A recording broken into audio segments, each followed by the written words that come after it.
When I turned 18, I got a $20 Walmart gift card. Not even a wrapped present or a cake. Just the card, handed to me like a receipt.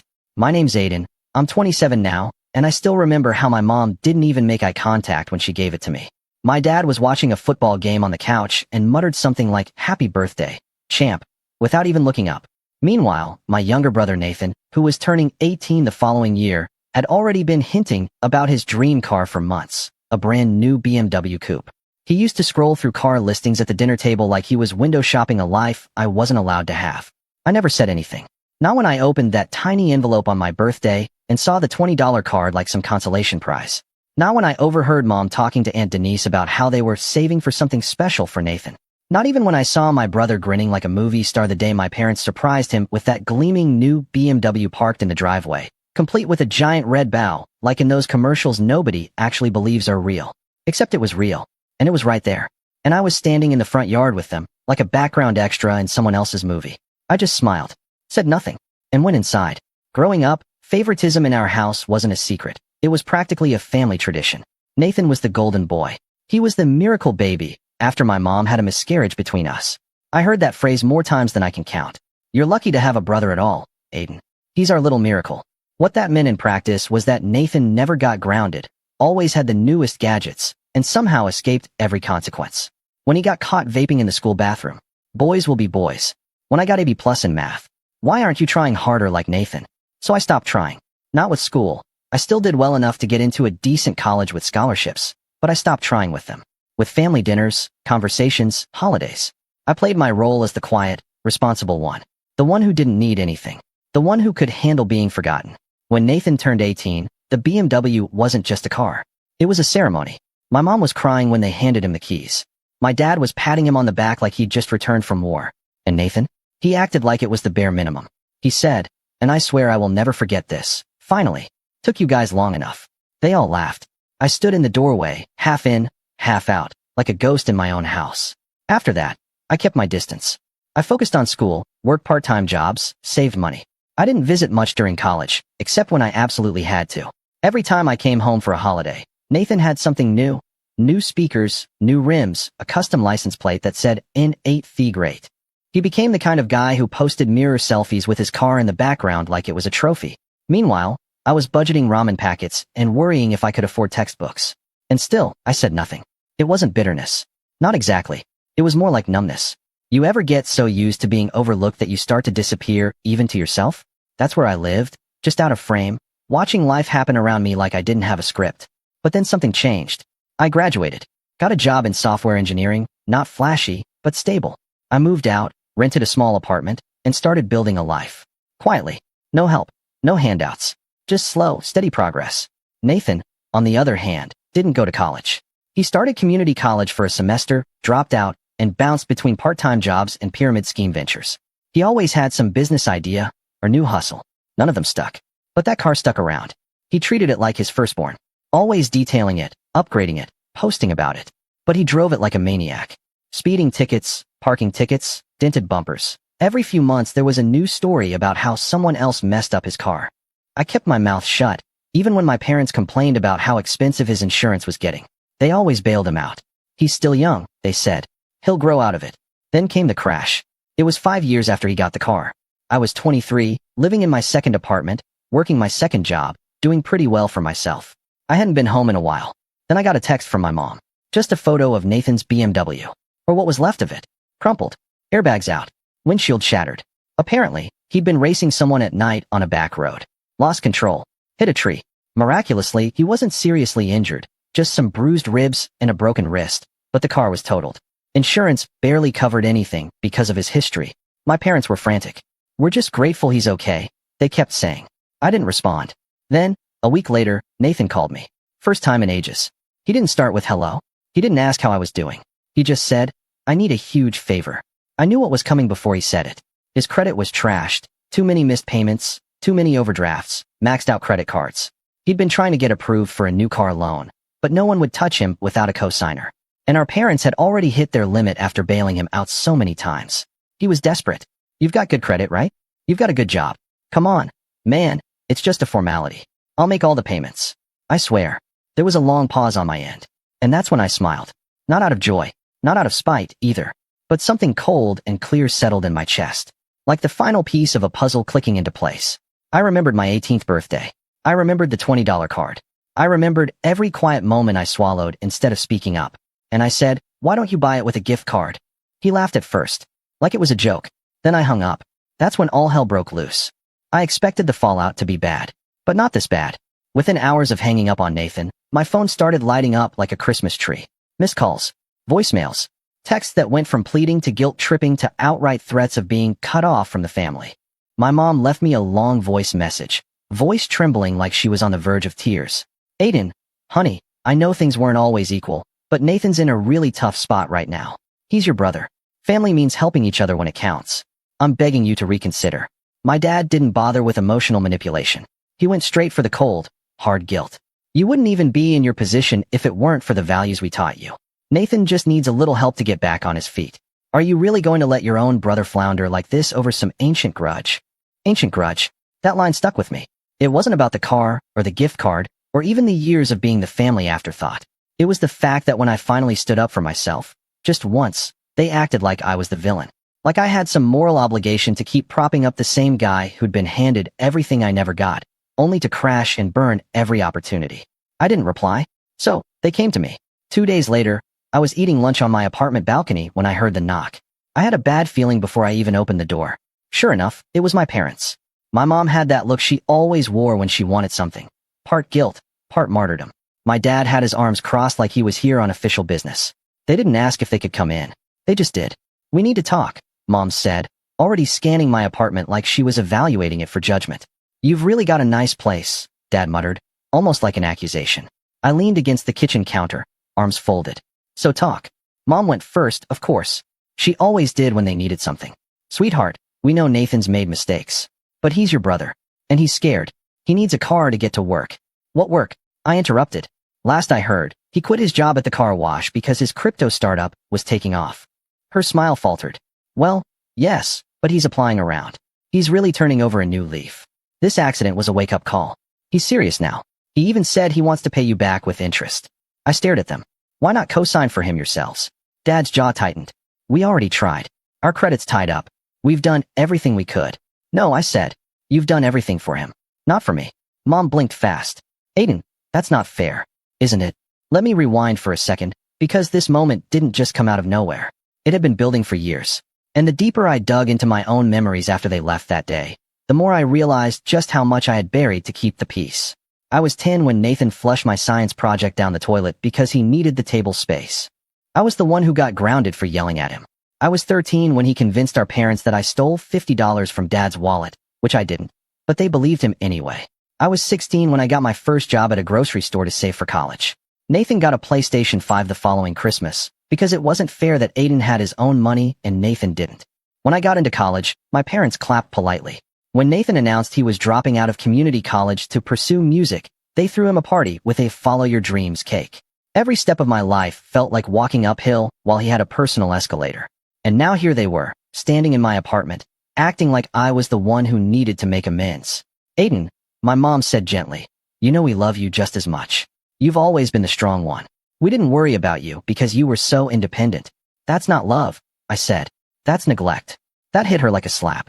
My dad stepped in then, bristling. "Look, son, we didn't come here to get lectured. We came to ask for your help. Just help your brother get back on his feet. That's what families do." I smiled, but there was no warmth behind it. Families also don't leave one kid to fend for himself while pampering the other like a prince. "You're exaggerating." "Am I?" I opened my laptop and pulled up a folder I'd quietly started compiling after the BMW crash. Screenshots, receipts, everything from the past decade. Let's look at birthdays. 18. Nathan gets a BMW. I get a $20 gift card. 21. Nathan gets a trip to Miami. I get a phone call 3 days later. College graduation. You missed my ceremony, but flew out for Nathan's short film festival. He didn't even finish the film. My mom sank into the couch, silent. My dad looked like he wanted to argue, but couldn't find a foothold. I didn't raise my voice. I didn't need to. I was calm, and that made it worse for them. "I'm not angry anymore," I said quietly. "I just finally see it for what it is. You picked favorites. And now you're mad that I finally picked me." The silence in the room was deafening. They left not long after that. My mom hugged me stiffly. My dad gave a nod, like he was acknowledging a deal that didn't go through. They didn't say goodbye. But it didn't end there. A few days later, I started getting messages from extended family. Aunt Denise, Uncle Ray, even cousins I hadn't spoken to in years. All of them parroting the same line. He's your brother. You're being selfish. Money isn't everything. Turns out, my parents had made a few calls of their own. They painted me as the cold, successful son who'd abandoned his roots. Nathan was the victim in their version. The poor kid who'd lost everything and just needed one last lifeline. Then came the twist I didn't see coming. Nathan showed up at my work. Yeah, he walked into my office building like it was a casual visit. My receptionist buzzed me. There's a guy here asking for you. Says it's urgent. Nathan something. My stomach dropped. He looked different. His wrist was still in a brace, but it wasn't that. He looked tired. Like reality had finally started tapping at his door. I met him in the lobby, arms crossed, keeping my tone even. You shouldn't be here. Look, man, he started. I didn't want it to get this messy. I didn't ask Mom and Dad to go nuclear. I said nothing. He rubbed his face. I screwed up. I know I did. I crashed the car, I maxed out my cards, I messed up my credit. But I'm trying now. I'm applying to real jobs. I even signed up for night classes. I just need a second chance. I stared at him for a long time. This wasn't the arrogant kid who posed in front of his car with fake Gucci. This was someone who'd finally hit a wall. But even then, I couldn't forget. You had a chance, I said. You had every chance. You were handed things I begged for. You wasted them. And now you want me to fix it. I'm not asking you to fix it, he said quickly. Just help. Just co-sign. I'll do the rest. No, I said. And that's when the last mask fell. Nathan's face twisted. You're just jealous. You always were. That's why you're doing this. You think I didn't see how bitter you looked every time I got something you didn't? You were too boring to get any of it. That's why Mom and Dad. I didn't let him finish. I turned and walked away. Didn't yell. Didn't look back. But in that moment, something inside me snapped. Not out of anger. Out of clarity. This wasn't just about a car. Or a loan. Or even family. This was about power. About who held it for the first time. And I was finally holding it. When I left Nathan standing in the lobby, something shifted in me. It wasn't immediate. I didn't walk away with fireworks in my chest or some grand sense of victory. What I felt was quieter, colder, an exhale after holding my breath for years. But underneath that, buried deep, was a knot I hadn't realized I'd been carrying. A knot made of old guilt, warped family loyalty, and a longing to be seen. And for the first time, I wasn't trying to untangle it. I was letting it go. The fallout came swiftly. My parents stopped talking to me altogether. The daily guilt-tripping texts from Mom turned into cold silence. No good morning messages, no links to dog videos, no passive-aggressive Bible quotes. Just nothing. Dad, who never texted much anyway, blocked me on Facebook.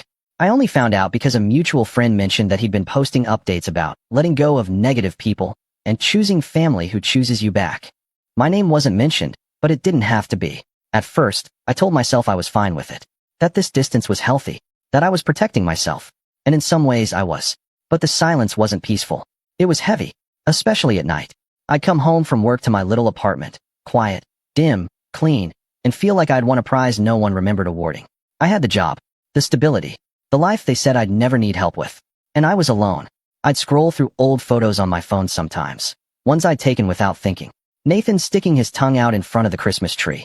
Me holding up a birthday cake I'd baked for Mom when I was 16. Dad asleep in his recliner, the dog curled up on his lap. Snapshots of a family I didn't have anymore. Or maybe never really had. It got worse when holidays rolled around. Thanksgiving came and went. No invite. No text. I spent it microwaving mashed potatoes and eating turkey slices off a paper plate. I told myself I didn't care, that I preferred the quiet. But then I saw a tagged Instagram story from my cousin, Nathan at the dinner table, carving a turkey like he was the man of the house. My seat at the table gone. Not even a mention. Then Christmas. I didn't decorate. Couldn't bring myself to. I didn't shop for anyone. Didn't expect anything either. Still, I kept glancing at the mail slot, half hoping some card would arrive. Nothing came. The day itself was cold and gray. I spent it watching old sitcom reruns, half laughing at jokes I'd already memorized. I ordered Chinese food that arrived late and cold. I tipped the delivery guy double out of sheer loneliness. That night, I broke. I remember sitting on the floor of my apartment, back against the fridge, holding a beer I wasn't even drinking. I just stared at the label, tracing the condensation with my thumb. My chest felt hollow, like I was echoing inside. I kept thinking about that moment in the lobby. About Nathan's words. You're just jealous. Was I? Had I carried so much resentment for so long that I couldn't tell who I was without it? I wanted to call someone. Not to argue. Just to hear a voice that remembered who I was before all this. But my contact list felt foreign. Everyone was connected to them in some way. I couldn't trust anyone not to report back. I couldn't explain what it felt like to be the strong one everyone leaned on, until the weight crushed me. I sat there for a long time. Eventually, I stood up, took a deep breath, and opened my laptop. I didn't know what I was looking for at first. Maybe a distraction, maybe a lifeline. But I ended up on an old folder I hadn't touched in years, my college projects. Notes, half-finished scripts, app ideas. Back when I dreamed of building something of my own. I clicked through them slowly, like flipping pages in an old journal. One file caught my eye. Pulse Planner _V1. It was a productivity tool I'd started building during junior year. Part habit tracker, part mood journal, part goal setter. Clunky and basic, but it had potential. I opened the code and scrolled through. My old logic was messy, but the bones were there. It hit me. Then, I used to dream, not just survive. That night, I stayed up past 2 a.m. cleaning up the code. No music, no distractions, just me and my laptop. For the first time in months, my mind wasn't spiraling. I was building. That became my rhythm. Work during the day, build at night. I poured myself into Pulse Planner like it was oxygen. I gave it a cleaner interface, added analytics, connected it with wearable integrations. Slowly, it became more than a project. It became mine. I wasn't trying to prove anything. Not to Nathan. Not to my parents. Just to myself. Over time, the numbness eased. I started running again. Not far, just a few miles in the morning before work. Cleared my head. I signed up for therapy, something I'd resisted for too long. The first session, I barely spoke. But the second, I cracked open a little. By the fifth, I was unpacking things I didn't know I still carried. Shame. Abandonment. The aching desire to be chosen. My therapist, a calm older guy named Mark, said something that stuck with me. You spent your whole life trying not to rock the boat. But the boat was already sinking. You were just trying not to get blamed for the leak. It hit me like a punch. Because he was right. The more I looked back, the more I realized how many times I'd minimized myself to make others comfortable. How often I'd swallowed anger just to keep the peace. I wasn't angry at Nathan for getting the car. I was angry that I was taught not to ask for anything. That being quiet and selfless was supposed to be enough. That when it wasn't, they shrugged and said, well, you're the strong one. I wasn't weak for finally saying no. I was healing. And the more I healed, the more things started falling into place. Pulse Planner picked up traction on a small productivity subreddit. Someone posted a screenshot and called it clean, focused, and actually useful. That post got traction. A few hundred upvotes. Then 1,000. I made a landing page, offered a beta sign-up. Within a week, I had over 600 sign-ups. Not much, but enough to see potential. I bought the domain, polished the branding, and turned it into a side hustle. I wasn't making real money yet, but it wasn't about that. It was about building something that reflected who I'd become, not who I was trying to appease. And then, out of nowhere, I got a text. From Nathan. Hey, I know you don't want to hear from me, but I need to tell you something. It's not about the car. It's important. I stared at the message for a long time. The old me would have deleted it, blocked him, walked away. But I wasn't the old me. I replied, what is it? He said he'd rather talk in person. So I agreed to meet. Not because I wanted to reconnect. Because I needed to see what he looked like on the other side of rock bottom. I met Nathan in a quiet corner booth of a half-empty diner downtown. He'd picked the place, probably because it was neutral ground. Not our childhood home, not my apartment, and certainly not mom and dad's house. Just a faded vinyl booth with a sticky table and a buzzing overhead light that flickered every few seconds like it was trying to stay awake. Appropriate, I thought. Everything felt on edge. He looked tired. Really tired. His hoodie was wrinkled, and his beard was patchy like he hadn't cared enough to shave properly. There was a deep cut on his cheek that had almost healed, but not quite, and his left wrist was still in the brace. But the biggest change wasn't physical, it was in his eyes. Nathan always had this smug, untouchable gleam about him, like the world was just a backdrop to his personal movie. That gleam was gone. I know I messed up, he said, skipping hello. I didn't respond. Just waited. I wanted to tell you. I think I finally get it now. What you've been trying to say all these years. About how unfair everything was. That got my attention. He looked down at the table. You know what the worst part was about wrecking that car? He gave a dry laugh. It wasn't the crash. Or the pain. It was the look on Mom's face when she picked me up from the hospital. She wasn't scared. She wasn't sad. She just looked tired. Like she didn't have anything left for me. I stayed silent. Nathan glanced at me. She told me I should call you. Said you'd be able to help. That you always helped. I snorted. I don't recall helping you very much. He didn't argue. There was a long pause before he finally said, you don't have to forgive me. But I wanted you to know, you were right. I didn't earn any of it. I just expected it. And now that it's gone, I don't know who I am without it. There was something honest in that moment. Raw. Like the last thread of ego had finally snapped, and he was just standing there, exposed and shivering in the cold reality of adulthood. But then he said something that turned everything on its head. I found something, he said, pulling out a folded piece of paper from his hoodie pocket. Something Mom and Dad didn't want either of us to see. I raised an eyebrow. What is it? He pushed it across the table. An old letter from Grandma. She left something in her will, but it never got to you. I unfolded the paper slowly. It was a copy of a handwritten note. Faded, but legible. Dated 6 years ago. Aiden, you've always reminded me of your grandfather. Quiet, kind, and far too humble for your own good. I know your parents have always favored Nathan. I tried to talk to them about it, but they wouldn't listen. That's why I've made arrangements. I left something for you. Not just money, but land. The cabin. The one by the lake your grandfather loved. It's yours now. I told the lawyer to make sure of it. Don't let them convince you otherwise. Love, Grandma. I stared at the paper, my brain barely registering the words. The cabin? You're lying. I said automatically, my voice cold. Nathan shook his head. I swear I'm not.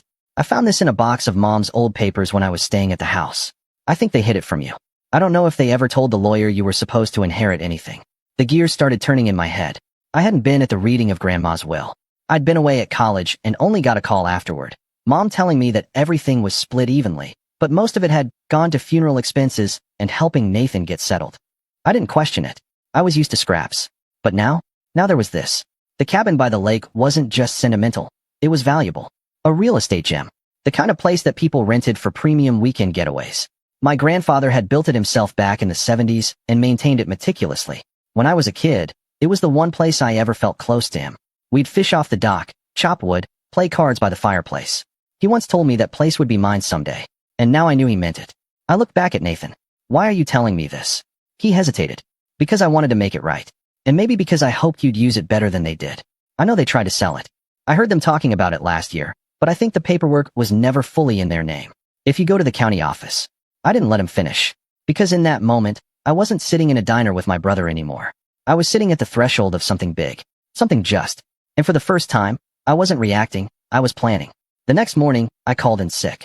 Then I drove 2 hours out to the county records office in the small town near the lake. The place smelled like dust and old linoleum, and the clerk at the front desk looked like she hadn't updated her hairstyle since 1995. But she was kind, helpful, and after about 40 minutes of digging through property transfer documents and notarized forms, she handed me a file.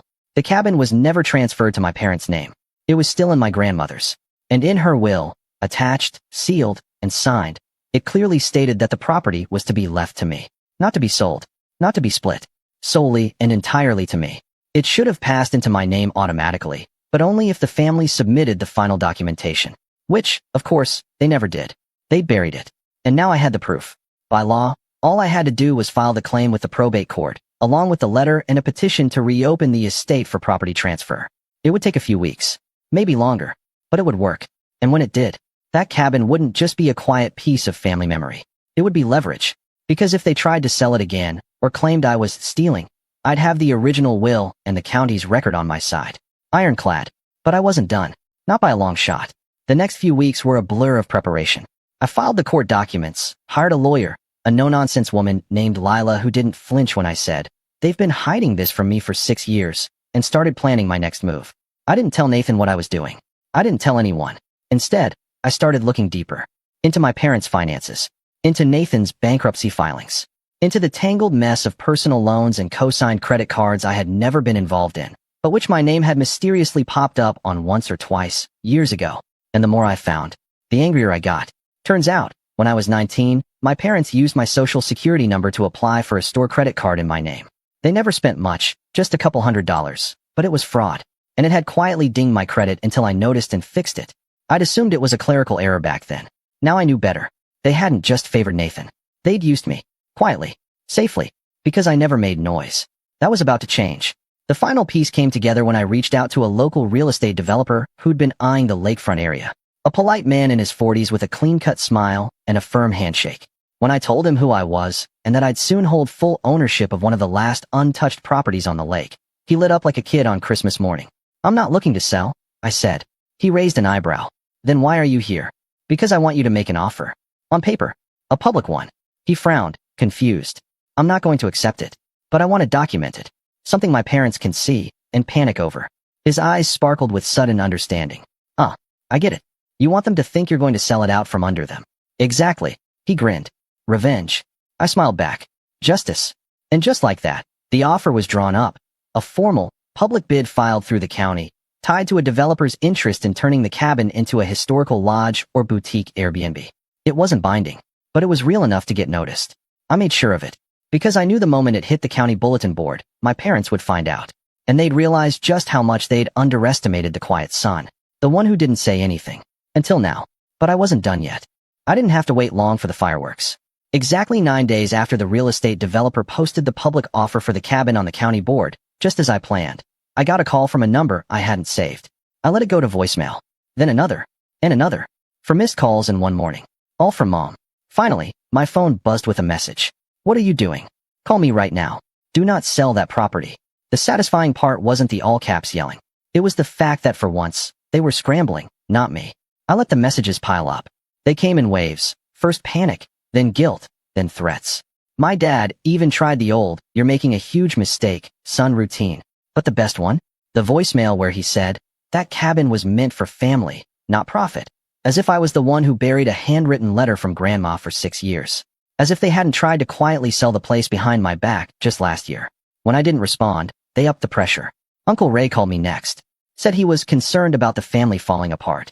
Aunt Denise chimed in, saying, "Honey, your parents are older now, and stress like this isn't good for them."